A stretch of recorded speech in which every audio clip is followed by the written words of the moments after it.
दादा किंवा मावशी, आत्या, कोणाचंही लग्न करायचं ठरवत असतील तर कुठल्या कुठल्या मुद्द्यांचा विचार केला जातो? घरातली माणसं कोणत्या कोणत्या मुद्द्यांचा विचार करतात?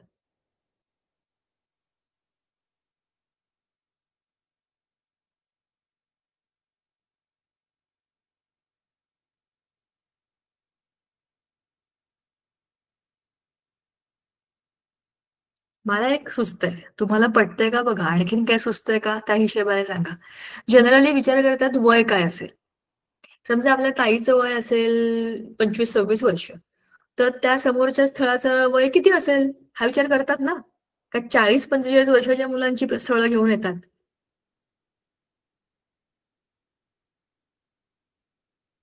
कमॉन यार, सो सिरियस अबाउट केमिस्ट्री.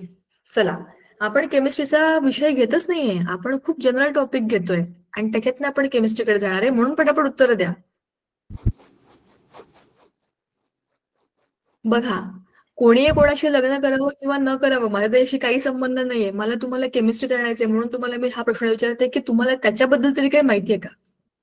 जे आपण पुस्तकात वाचतो तुम्हाला माहित नसणारच आहे, पण ते सोपं कसं करायचं हा माझा प्रयत्न आहे. So give me the answers quickly. कोणत्या कोणत्या मुद्द्यांचा विचार केला जातो? पटपट सांगा.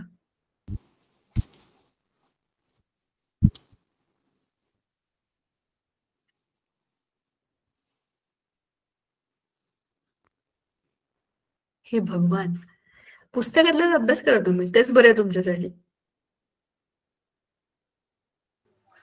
मॅम, त्या दोनांचं किती शिक्षण झालेलं आहे?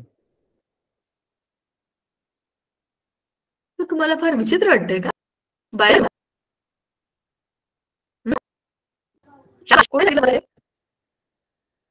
प्रद्युम्न. अच्छा, प्रद्युम्न सीआयडी वाले. व्हेरी गुड, मस्त, फॅन्टॅस्टिक. चला, त्याला प्रश्न तरी कळला, त्यांनी उत्तर पण दिलं. एक मी सांगितलं होतं वयाचा मुद्दा, एक त्याने सांगितलं शिक्षण किती झालंय. शाबाश. अजून काय काय चेक करतात रे?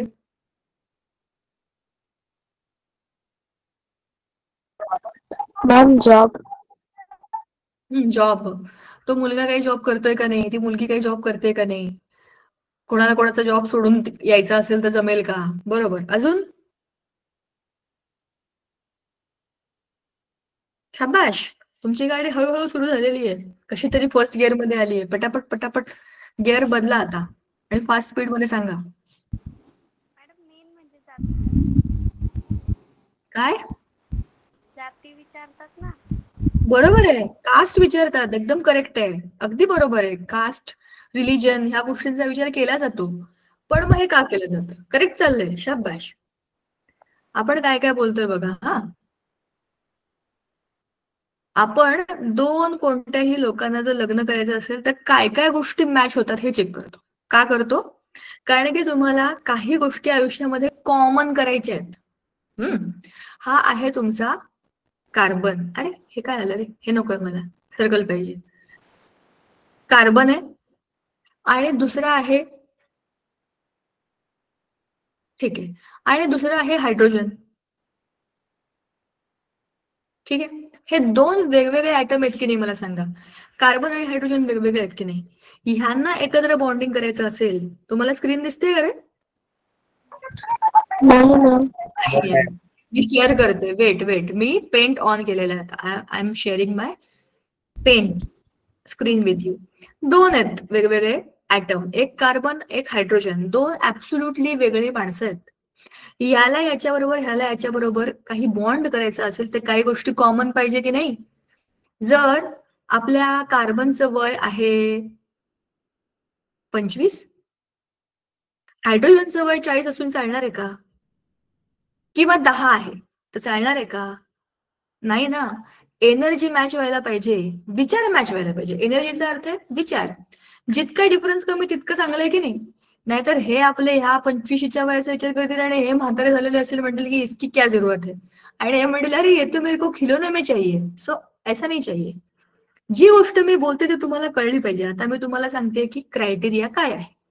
तर एनर्जी मॅटर करते. एनर्जी म्हणजे थिंकिंग लेवल.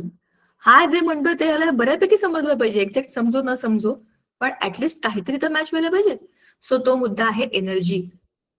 आता ऑर्बिट्सचा विचार करूया. हा मी काढला कार्बन आणि हायड्रोजन. आता बघा, आपण एक s ऑर्बिटल काढलंय, हे 1s ऑर्बिटल आहे आणि दुसरं मी काढलं 2s ऑर्बिटल. बघा तुम्हाला फरक कळला का? दोन वेगवेगळे ऑर्बिटल आहेत. ह्याची एनर्जी जितकी कितकी असेल त्याच्यापेक्षा याची एनर्जी वेगळी आहे की नाही? मग दुसऱ्या एखाद्या मॉलिक्युलचा जेव्हा मी 1s सर्कल 1s आणि 2s असे दोन वेगवेगळे ऑर्बिटल्स बघते, तर आता मला काय बघायचंय? त्यांची एनर्जी बघायची. ओव्हरलॅप करताना किंवा ऍडिशन करताना मी काय बघेन? हे जितके सेम आहेत तितके हे एकमेकांना बरोबर ऍड करतील. हा याच्या बरोबर ऍड होईल का? नाही होणार ना. ह्याची एनर्जी 1, ह्याची एनर्जी 2 आहे. हे कसे काय एकमेकांबरोबर बोलतील? तुम्ही आता आहात 11वीला आणि तुम्ही बोलताय तुमच्या दुसरीतल्या छोट्या बहीण किंवा भावाशी. तुम्ही जे काही सांगता त्याला केमिस्ट्री तर त्यातलं ओ का ठो समजणार नाहीये. तुमची एनर्जी दुसरी, त्याची एनर्जी पहिली. फरक आहे. हा तफावत असेल, एवढी तफावत असेल तर तुम्हाला त्याच्याबरोबर काही बोलताच येणार नाही. तो तुम्हाला असे विचित्र गेम सांगेल आणि कार्टून सांगेल, तुम्ही म्हणाल ये कोई बात भी है डिस्कस करने की, पण त्याच्या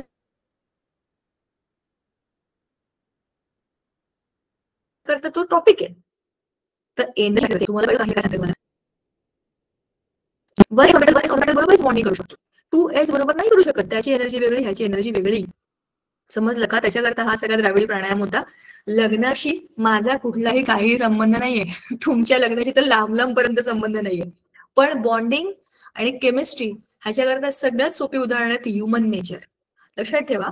हे तुम्हाला सांगण्यामागचं कारण तुम्हाला ह्या गोष्टी सोपं करून सांगणे. बघा मी तुम्हाला असं आणखीन कॉम्प्लिकेट करून सांगू शकते, पण ते समजायला तर पाहिजे ना. The combining atomic orbitals must have the same symmetry along the molecular axis. बघा आपल्या चित्रामध्ये आपण काय बघितलं? हे एकमेकांबरोबर बॉन्डिंग इझिली करू शकतात. समजा मी एक ऑर्बिटल काढला जो की आहे माझा डंबेल शेप, किंवा असे असतात ना आपले पी हा आहे तुमचा वाय ऍक्सिस वरती, हा पी वाय, हा पी एक्स आणि हा P Z. X Y Z 3 dimensional मध्ये आपण बघतोय ना. आता ह्याचं ओव्हरलॅप याच्या बरोबर जास्त चांगलं होईल की नाही compared to this? Shape matter करतो की नाही? हा आणि हा ऍब्सोल्युटली वेगवेगळे शेप आहेत. एनर्जी तर मॅटर करते, शेप पण मॅटर करतो. जितका तो सुटेबल शेप आहे एकाच ऍक्सिस वरचा, तेवढं त्याचा ओव्हरलॅप किंवा त्याचं बॉन्डिंग सिमेट्रिकली चांगलं होणार आहे. For example 2s orbital of atom can combine only with 2pz, कारण तो त्याच ऍक्सिस वरती आहे, and not with 2px and 2py. कारण की ते वेगळ्या डिरेक्शन मध्ये आहेत ना. तुम्ही समोर एकमेकांकडे तोंड करून बोलता तेव्हा तुम्हाला एकमेकांशी बोलावंसं वाटतं ना. ह्याचं तोंड आणि त्याचं तोंड एकमेकांना पाठीला पाठ लावून बसलं असेल तर काय तुम्हाला बोलावंसं वाटणार आहे? ह्याचा अर्थच असा आहे की त्याच्याकरता कम्युनिकेशन करता, साध्या कम्युनिकेशन करता सुद्धा एकमेकांच्या समोरासमोर इक्वल ऍक्सेस मध्ये असलं पाहिजे. बरोबर? The combining atomic orbitals must overlap to the maximum extent. Greater the extent of overlap, stronger is the bond. म्हणजेच काय? तुम्ही जितकं एकमेकांना बघा, तुम्ही जितकं ह्या एकमेकांना ऑर्बिटल्सना एकमेकांची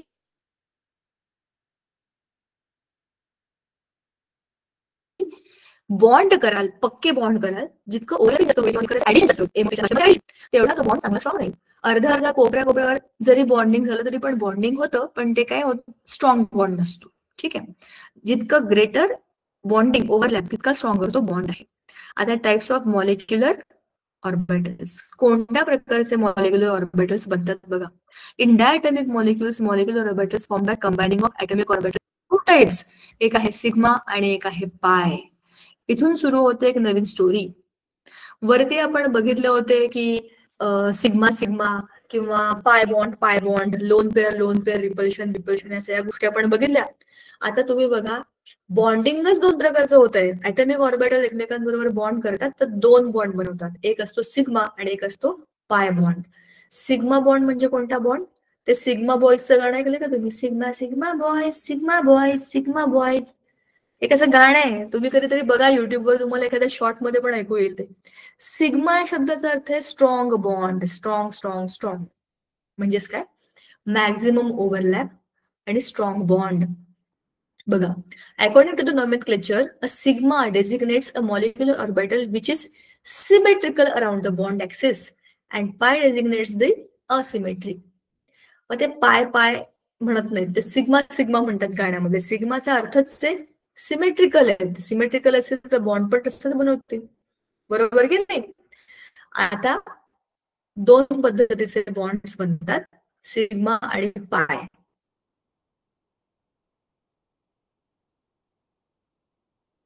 ते खाली चांगले दिलेले खालच्या चित्रामध्ये बघा. जेव्हा तुम्ही एकाच ऍक्सिस वरती चांगला ओव्हरलॅप होतो, फॉर्मेशन ऑफ पाय आणि पाय स्टार.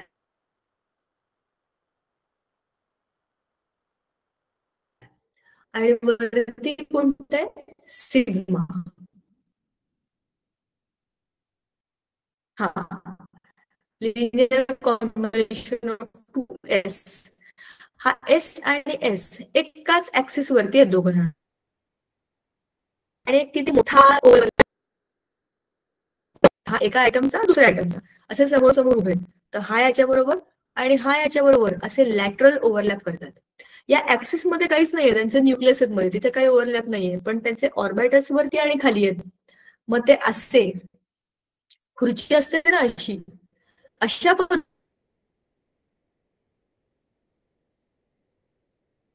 पद्धतीचे बॉन्ड्स बनवतात, त्याला म्हणतात पाय बॉन्ड्स.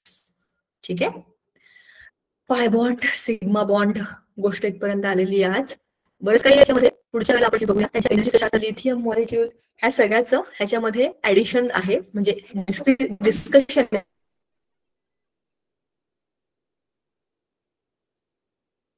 हे सगळं.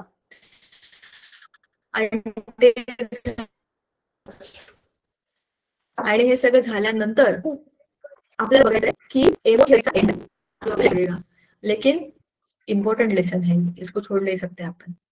ठीक आहे, एकदा हे संपलं की आपलं डायपोलर जे काही नेचर बिचर आहे त्या सगळ्याचं हे पुढचे सगळे पार्ट इझी आहेत. So those will be doing next time. चला, आज आपण जे काही बोललो, जे काही डिस्कस केलं, आय होप तुम्हाला थोडंफार तरी कळलं असेल.